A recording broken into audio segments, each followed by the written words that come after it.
Hi, it's Michael. Life is hard, but as I've learned slowly, being 60, I also know life really is simple. And that's what this video is about. Actually, 6 simple words that are really meaningful and changes everything. Sorry about the sunglasses. It's the first day in maybe 10 that I'm able to wear sunglasses, that I need to wear sunglasses in the Northeast. And also, my optometrist lives like right behind me. So if he sees me walking and I'm not wearing my sunglasses, I'll get like a tap on the window, and that won't be good. So it's December in the Northeast. It's December everywhere. But holiday time is coming. And I know it's a moment of anxiety. Not that every other part of the year doesn't have its anxiety as well. But you're going to be going to people's homes. You're going to be seeing family. You're going to be interacting with people that you have to interact with that maybe you don't necessarily want to. Everyone's kind of under a stressful situation. And what makes it stressful is everyone's making believe it's not stressful. So that makes it more stressful. And we all get through it, but it's that human to human connection, that breakthrough that changes everything. So, it's a simple thing, the 6 words, which I'll say it in a minute. But it's something I've told my kids for years, and I see it in people. I see it in some people. I would say it's a split. And when I say the words, you'll know exactly what I'm talking about. I would say about half the people say these words, and half the people don't. And I don't know if that says everything about who they are, but it says something. It means something. And I'll tell you what the words are. So when you go to a party or you go to somebody's house for dinner and they're cooking and they're doing all the work and they're running around and how are you doing? Let me get your coats. There's always those people, the homeowners usually. Or maybe sometimes you're the person doing the party or the get together and you're doing all the work and everyone's sitting around and chit-chatting and 1 or 2 people are doing everything. It's the people who get up and say the 6 magic words that changes everything. They get up and they say, what can I do to help? And it seems minor, just like any great thing. It seems minor. These are not major things.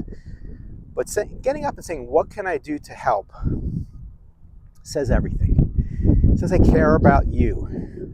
I'm thinking about you. I'm not just taking, I want to give. And I just find that to be so heartwarming. It changes my feeling about that person. Like the rest of the year, I'll remember in April and July, oh, that's the person who came over and said, hey, let me help you with those dishes. It just says a lot about a person. And it's interesting, I was in sales for a very long time, still kind of am in sales. And wording is important. Wording is key because you can go up to somebody and say, can I help you with anything? Which is sweet and nice. And then, almost in passing, can I help you with anything? Oh, no? Okay, I'll be over there eating potato chips and dip. Because what I learned in sales is that's a closed-ended question. Can I help you with anything? The person's instinct, the party planner, the party doer, is going to say, no, you go sit. End of conversation, off to the chips and dip, and, clear conscious. But the person, that other person who comes up to the dish, the sink, rolls up their sleeves and say, okay, what can I do to help you? So maybe that's 7 words. What can I do to help?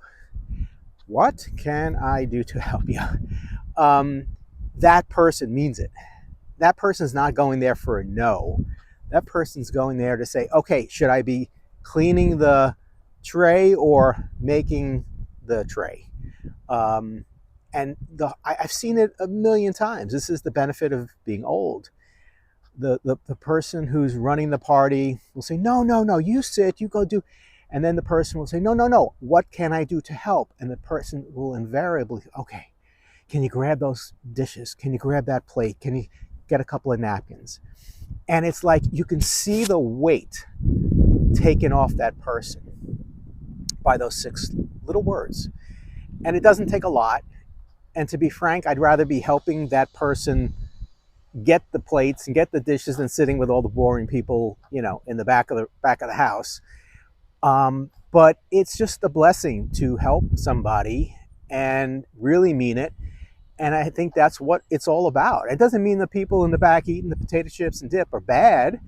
It's just, we are so into ourselves, um, our own world, our own social media, our own lives, and it could get compulsive. You can forget about that person by the sink. That is, what's that person doing? It's empathy, which tends to be a little bit lost too. But empathy is a dying art, and I don't want to see it go away. So, I try to tell my kids the same thing. When you're at somebody's house, what can I do to help? Even if they are forcibly, no, no, I got it. You know what? It gives them a little boost. It gives them a little energy to know they're appreciated. And what does it take? It takes nothing. It takes a little bit of thought for the other person. It's like, my family is very aware, my wife and I, about the person sitting alone in the corner of a party. My wife was an orphan. She came to the country and she was alone for, the first year. Nobody wanted to talk to the new kid. And I've always been an outsider. And, there's always been situations where, even to today, there'll be a group of 30 people, but my wife will be in the corner, by herself, or I'll be in the corner by myself. And it's the person that comes over from the group and comes over and says, hey, how are you? Who are you? Can I tell me about yourself? And engage and bring that person in. It's just a beautiful thing. And I would say, if people have done that for me, I remember that 20 years later. It's like, oh, that's the guy who did that. He's a sweet guy, or she's a sweet girl. And it becomes such a definition of that person's uh, personality and empathy and morals that they do that. So we are very conscious of that. If my wife and I are in a room at a party and there's somebody in the corner, that's the first we don't go to the people laughing, eating the onion dip. That onion dip gets a lot of story play here. But we don't go to that group of people. We seek out that person in the corner and we engage. How are you? Who are you? Tell me about you. Why are you here? How do you know? I'll tell you how I know, and whatever the situation is.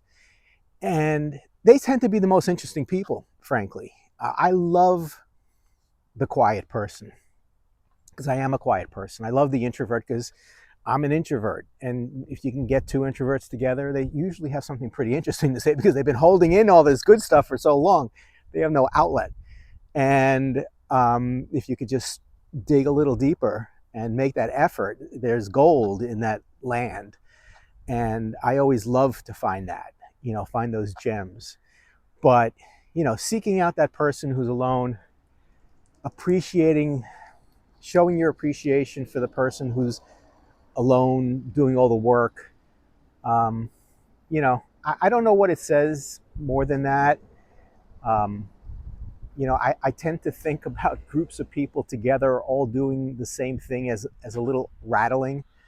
I don't like parades. I don't like, because like parades, just any but groups of people all in unison is not something I want. It's usually something I see on the news.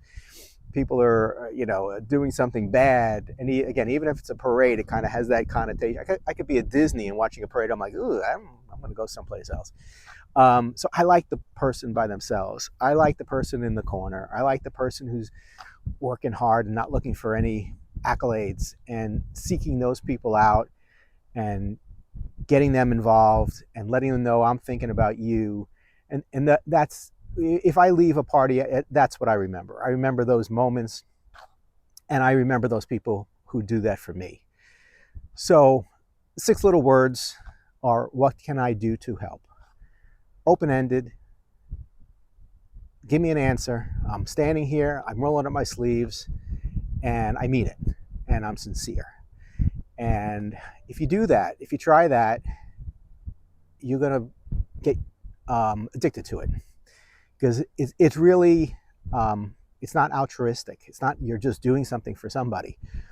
You're doing it for yourself. You feel good. It's just like any kind of muscle.